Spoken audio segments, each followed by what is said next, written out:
En el nombre del Padre, y del Hijo, y del Espíritu Santo. Amén. Muy buenos días, queridos hermanos. Tengan un excelente miércoles. Es 19 de julio de 2023.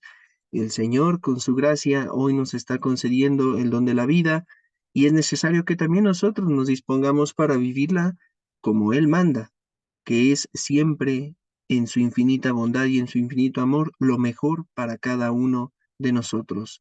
Vamos a disponernos para escuchar el Evangelio de este día, pidiendo al Espíritu Santo que sople sobre nuestro entendimiento para que disipe la oscuridad de nuestro pecado y podamos hacer vida la buena nueva del Evangelio.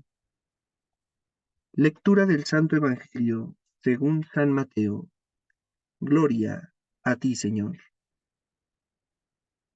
En aquel tiempo, Jesús exclamó: Yo te alabo, Padre, Señor del cielo y de la tierra, porque has escondido estas cosas a los sabios y entendidos, y las has revelado a la gente sencilla. Gracias, Padre, porque así te ha parecido bien. El Padre ha puesto todas las cosas en mis manos. Nadie conoce al Hijo sino el Padre, y nadie conoce al Padre sino el Hijo, y aquel a quien el Hijo se lo quiera revelar. Palabra del Señor. Gloria a ti, Señor Jesús. Quiero empezar la reflexión de este Evangelio haciendo énfasis justo en las últimas palabras que dice nuestro Señor Jesucristo, que nadie conoce al Padre sino el Hijo y aquel a quien el Hijo se lo quiera revelar. Y en un primer momento parecía que nuestro Señor Jesucristo pues tiene una tendencia un poquito elitista, selectiva, hasta discriminatoria, podríamos pensar, porque Él es el que decide a quién se lo revela.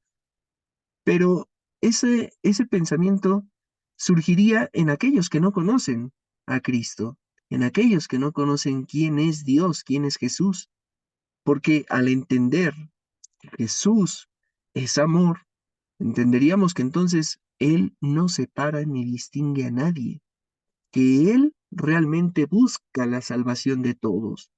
Él no viene a la condenación, sino viene más bien a dar la salvación. La condenación nosotros mismos somos los que nos la ganamos a pulso por cada una de nuestras acciones. Entonces hay que entender eso, que el sol sale para todos. Entonces no nos quedemos a veces con esa idea de decir, es que a mí no se me ha dado eso de la oración, es que a mí no se me da eso de la iglesia, es que a mí eso de la religión no me llama mucho la atención, es que Dios está en todos lados y entonces yo no sigo los lineamientos de la iglesia. Empezamos a buscar acomodar a Dios a nuestra conveniencia, parte de lo que ya mencionábamos el día de ayer en el Evangelio, hacer a Dios a nuestra medida. Pero también por otro lado, darnos cuenta y mira, haz un pequeño ejercicio. Imagina a Jesús que se presenta delante de ti y que te empieza a enseñar, que te empieza de alguna manera, a mostrar, ¿verdad? ¿Quién es Él realmente? Que te empieza a dar una clase, una catequesis, de esas a las que muchas veces quizás te han invitado cuando vas a misa en tu parroquia y que si estás de buenas, aceptas sí, pero si andas un poquito indispuesto, tienes muchas cosas que hacer y entonces te niegas. Bueno, pero en esta ocasión, quien te va a evangelizar es el mismo Jesús. Y él comienza diciéndote quién es el rey, ¿no? El que gobierna, el que dirige, el que juzga, y en consecuencia, también él es quien decide, pues, quién se estaría condenando y quién se estaría salvando. Repito, no porque él lo haga, simplemente por su propia decisión, sino porque él está juzgando lo que nosotros decidimos hacer. Y la pregunta entonces sería, si llega a él y entonces viene y me está enseñando todo eso, ¿a él sí le haría caso? Porque muchas veces, incluso voy a poner el ejemplo del sacramento de la confesión. ¿Cuántas veces no llegamos a pensar, bueno, ¿por qué me tengo que confesar con alguien que es igual o más pecador que yo? Y entonces nos sentimos con una autoridad moral de que prácticamente para que me vengan a corregir, para que me vengan a perdonar de mis pecados, tomamos esa actitud farisea de decir, solo Dios puede, ¿no? Solo Jesús puede venir y perdonarme. Y no entendemos que en el sacramento de la confesión, pues el sacerdote no es otra cosa más que como un martillo, pero el carpintero es justamente Dios, quien mueve al martillo, ¿no? Esto a modo de una analogía, de una comparación. Entonces, si Jesús mismo viene y te dice las cosas, quizás actuarías de otra manera. Hay muchos ahí que se las dan de muy rebeldes, que se las dan de ser muy rígidos, de ser los verdaderos cristiano católicos que practican su fe, que cumplen con todos los mandamientos, que creen que no tienen nada más que corregir, que su proceso de conversión ya terminó, que como llevan toda la vida metida en la iglesia y mañana, tarde y noche están ahí, y ya con eso sentimos que estamos del otro lado. Ya sentimos que tenemos aquí un papelito, un contrato con Jesús de que ya tenemos garantizado nuestro lugar en el cielo. Hay que tener mucho cuidado, hay que tener cuidado porque Jesús tiene correcciones para todos, para todos. Nadie puede en esta vida jactarse, presumir, asegurar que ya tiene un lugar en la vida eterna.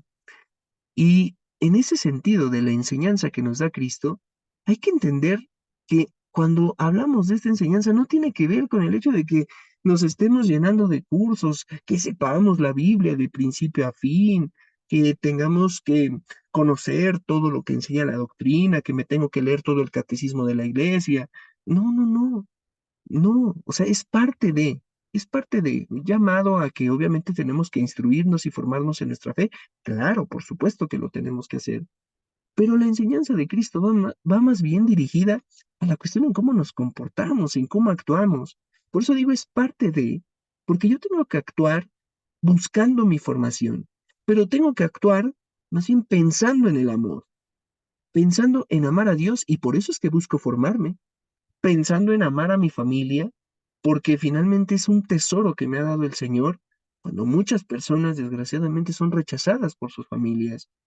Tengo que pensar en proteger mi propia vida y no andarme emborrachando, no andarme drogando, no andar pensando en los placeres vanos, volverme adicto a la pornografía, andar incluso muchas veces atentando contra mi matrimonio, porque allí al primero al que le estoy siendo infiel es a mí mismo.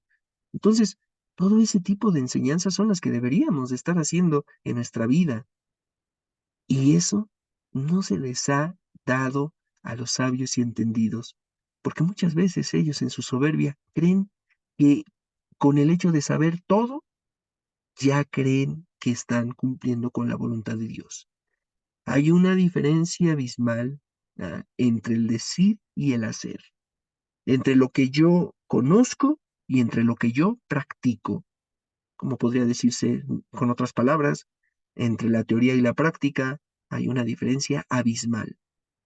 Dios se ha dado a entender no a los sabios y entendidos, sino se ha revelado a aquellos que son humildes, a la gente sencilla.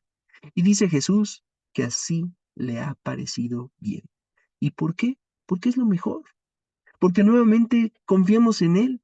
Y nosotros no se trata de que nos estemos entonces llenando de una y otra cosa en nuestra doctrina, que repito, es necesario, pero ¿de qué sirve si no lo estamos llevando a cabo en nuestra vida? Gente que hoy se las da de que saben mucho de teología, de catequesis, de que llevan mucho tiempo dando cursos de evangelización y demás, pero no creen en el Papa Francisco, creen que él es un antipapa, ¿no? Por favor, pongamos los pies en la tierra y veamos si realmente tenemos el criterio suficiente para nosotros llegar a ese tipo de conclusiones, o simplemente nos estamos dejando guiar, ¿verdad?, por las conclusiones de otros más. Quizás va por ese lado. Y en otro sentido, también podríamos pensar en que a nosotros no nos toca juzgar la manera en la que actúan otros. A mí no me toca calificar el servicio de mi párroco, ¿verdad?, del sacerdote, no. Si lo hace bien o mal, a mí no me toca. A mí lo que me toca es orar por él, porque en algún momento lo que sí me van a pedir cuentas es de si hice oración por mi párroco, por el papa, por los obispos. hay una responsabilidad que tenemos que asumir y que a veces, unos por ignorancia, otros por indiferencia, otros por arrogancia, pero no estamos asumiendo. Hoy el Señor nos llama para que podamos actuar siempre de manera responsable. Pidámosle, pues, que toque nuestro corazón y que nos aliente a cumplir con nuestra responsabilidad, que necesitamos tener en cuenta, como decimos comúnmente, que nos caiga el 20 de que no hemos terminado nuestra conversión y de que el Señor nos está llamando constantemente, pero que para que realmente le hagamos caso, necesitamos ser humildes, necesitamos ser sencillos, llenarnos de tanta Biblia, pues quizás nos puede pasar en algún momento como los protestantes, como Martín Lutero, mucha Biblia, pero al final nuestro testimonio deja mucho que desear. Necesitamos ser coherentes. Pidámosle al Señor que nos dé esa responsabilidad para saber practicar siempre nuestra fe, no solamente de palabra, sino con nuestras acciones. Nos consagramos a la Virgen diciendo juntos, oh Señora mía, oh Madre mía, yo me ofrezco enteramente a ti, y en prueba de mi filial afecto te consagro en este día mis ojos, mis oídos, mi lengua, mi corazón, en una palabra todo mi ser, ya que soy todo tuyo, Madre de bondad, guárdame y defiéndeme como cosa y posesión tuya. Amén. San Miguel Arcángel, defiéndenos en la batalla, nuestro amparo contra las perversidades y acechanzas del demonio.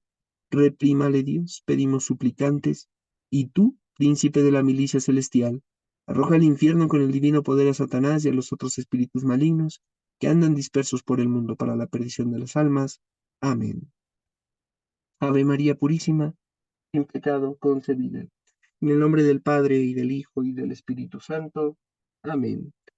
Que tengas un excelente miércoles y que así se mantenga toda tu semana con la presencia de nuestro Señor, que su gracia, su paz y su amor permanezca siempre contigo. Que Dios te bendiga.